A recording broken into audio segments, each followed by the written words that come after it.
यदि सोचा है कुछ करने के लिए तो करके दिखाइए। जो आपसे कहते हैं कुछ नहीं कर पाओगे, जो आपसे कहते हैं कुछ नहीं बन पाओगे, उन्हें बन के दिखाइए। मित्रों नमो नमः। मैं Julie Bharti madam classes channel पर आप सभी का हार्दिक स्वागत है। मित्रों आज की क्लास में हम आपके लिए लेकर आए हैं संस्कृत के प्रमुख कवि एवं उनकी रचनाएं, और वह भी मित्रों संस्कृत के कवियों के महाकाव्य कि किस कवि ने कौन सा महाकाव्य लिखा है। तो मित्रों यदि चैनल पर पहली बार आए हैं तो संस्कृत पढ़ने के लिए भारती मैडम क्लासेस चैनल को सब्सक्राइब करें, बेल आइकन बटन दबाकर ऑल पर क्लिक करें, जिससे कि हमारे नए वीडियोस के नए क्लासेस के नोटिफिकेशंस आप तक पहुंच सकें।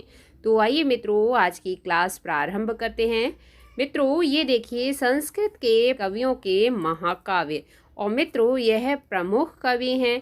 इनके महाकाव्य हर एग्ज़ाम में पूछे जाते हैं, यानी कि इन कवियों की रचनाएं पूछी जाती हैं एग्ज़ाम में, लेकिन महाकाव्य तो पूछे ही जाते हैं। तो आप इन सभी महाकाव्यों को बहुत अच्छे से याद कर लें, आपके लिए बहुत ही महत्वपूर्ण हैं।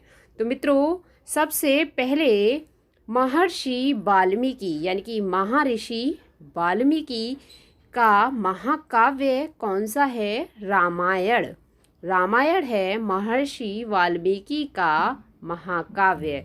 मित्रों रामायण और महाभारत आप जानते हैं सबसे बड़े महाकाव्य हैं, और महाभारत सबसे बड़ा महाकाव्य है जिसमें 1,00,000 श्लोक हैं। ठीक है मित्रों, तो महर्षि वाल्मीकि का महाकाव्य कौन सा है? रामायण। और महर्षि वेदव्यास का कौन सा महाकाव्य है? महाभारत। तो जिन मित्रों को नहीं पता तो अब जान गए होंगे कि रामायण और महाभारत क्या है? महाकाव्य है। ठीक है, तो ये आप अच्छे से याद रखिए कि वाल्मीकि ने रामायण लिखी और वेदव्यास ने महाकाव्य लिखा, और ये महाकाव्य हैं। ये दोनों क्या है? महाकाव्य हैं। ठीक है, अब मित्रों आगे बढ़ते हैं। देखिए आगे अश्वघोष का महाकाव्य है बुद्ध चरितम और सौंदर्य नंद। कौन कौन से? बुद्ध चरितम और सौंदर्य नंद। उसके बाद कालिदास का महाकाव्य, यानी कालिदास ने महाकाव्य लिखे। तो कौन कौन से लिखे? तो कालिदास ने 2 महाकाव्य लिखे हैं। महाकवि कालिदास के दोनों महाकाव्य बहुत प्रमुख हैं, कुमार संभवम और रघुवंशम। ये दोनों महाकाव्य महाकवि कालिदास ने लिखे हैं। उसके बाद आगे भारवी का महाकाव्य है, इकलौता महाकाव्य है भारवी का किरातार्जुनीयम, जो कि बहुत इम्पोर्टेंट है एग्ज़ाम की दृष्टि से। अब श्री हर्ष का महाकाव्य है नैषधीय चरितम। नैषधीय चरितम किसका महाकाव्य है? श्री हर्ष का। देखिए मित्रों यहाँ थोड़ा सा ट्रिक लगा लेते हैं, कैसे बता देते हैं आपको कि कैसे ट्रिक से आप याद कर सकते हो। हर्ष में शा आ रहा है ना, ऐसे ही नैश शा आ रहा है ना नैषधीय में, तो ये बस शा याद रखना है कि हर्ष की रचना कौन सी है, यानी हर्ष का महाकाव्य कौन सा है? नैषधीय चरितम। ठीक है, अब मित्रों आगे बढ़ते हैं। माघ का महाकाव्य है शिशुपाल वध। कौन सा? शिशुपाल वध। किसने लिखा है?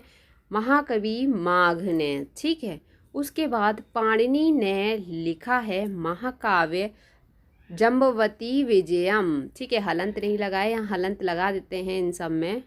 ठीक है, अब कात्यायन का महाकाव्य है स्वर्गारोहणम। ठीक है, स्वर्गारोहणाम नहीं है, ये स्वर्गारोहणम है। ठीक है, उसके बाद रत्नाकर का महाकाव्य है हरि विजयम, और फिर पतंजलि का महाकाव्य है महानंद काव्य। ठीक है, इस तरह से आप इन सबको याद कर लें। अब मित्रों हरि सिंह, मित्रों आगे बढ़ने से पहले हम आपको बता देते हैं एक बार कि देखिए ये जो सभी महाकाव्य हैं टीजीटी, पीजीटी या फिर यूजीसी नेट या रिट का एग्ज़ाम हो, तो संस्कृत विषय के जितने भी कॉम्पिटिटिव एग्ज़ाम्स होते हैं तो उनमें ये सभी सिलेबस में हैं। तो इन सब की कथाएं हमारे चैनल पर, भारती मैडम क्लासेस चैनल पर अपलोड हैं। एक बार उन कथाओं को आप अवश्य सुने। वह आपके एग्ज़ाम के लिए बहुत महत्वपूर्ण हैं, आपके लिए बहुत हेल्पफुल हैं।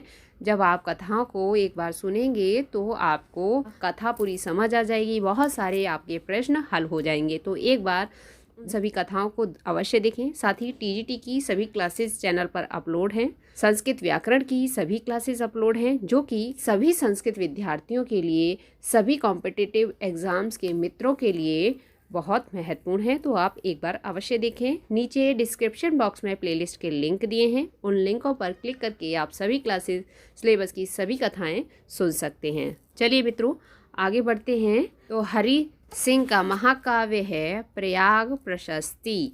उसके बाद आगे प्रवर सेन का महाकाव्य है सेतु बंध।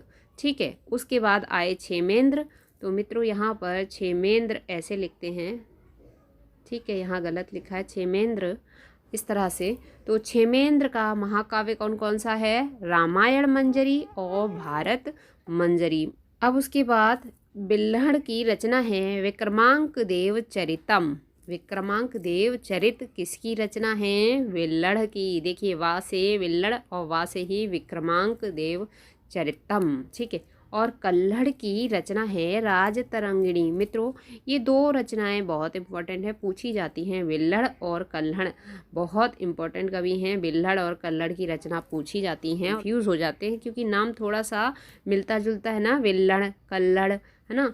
तो कुछ मित्र एग्जाम में विल्लड़ की रचना कर देते हैं राजतरंगिणी और कल्हड़ की कर देते हैं विक्रमांक देव चरित। तो ये वाला जो कन्फ्यूज़न है, आप इसको बहुत अच्छे से क्लियर कर लें और ऐसी कोई मिस्टेक ना करें, ठीक है, नहीं तो आपके मार्क्स कट जाएंगे।